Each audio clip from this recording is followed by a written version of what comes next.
Gusto mo ba na siya ay palaging sunod-sunuran sa'yo?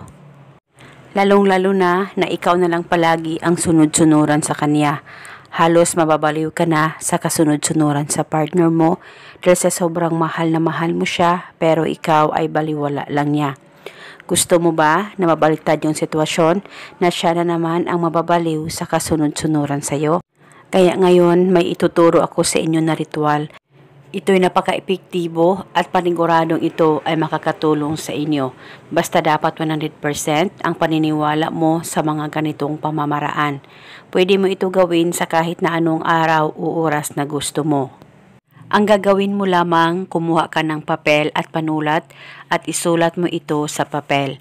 Pangalan at apelido. Ikaw na naman ang maging sunod-sunuran sa akin. Isulat mo lamang ito ng 3 beses. At pagkatapos mo na itong masulat, ay lagyan ito ng kaunting laway mo at ipahid-pahid nyo po ang laway nyo sa papel na may nakasulat na pangalan at apelido at yung hiling.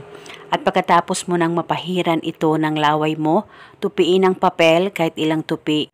At pagkatapos ay hawakan saglit, ilapit sa baba mo, pakaisipin mo siya ng mabuti at banggitin mo lamang ang nakasulat sa papel ng 3 beses, pangalan at apelido at yung hiling.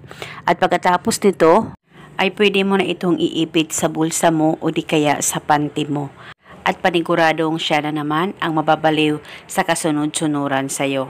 Basta dalhin o iipit itong ritual hanggang kailan mo gusto. At pwede mo banggitin paminsan-minsan ang nakasulat sa papel. At kung gusto mo nang ihinto ang ritual ay sunugin mo lamang itong papel. At pwede ka rin gumawa pa ng iba't ibang ritual na binahagi ko. At eto muna sa ngayon, maraming salamat po sa panunood. May God bless us all.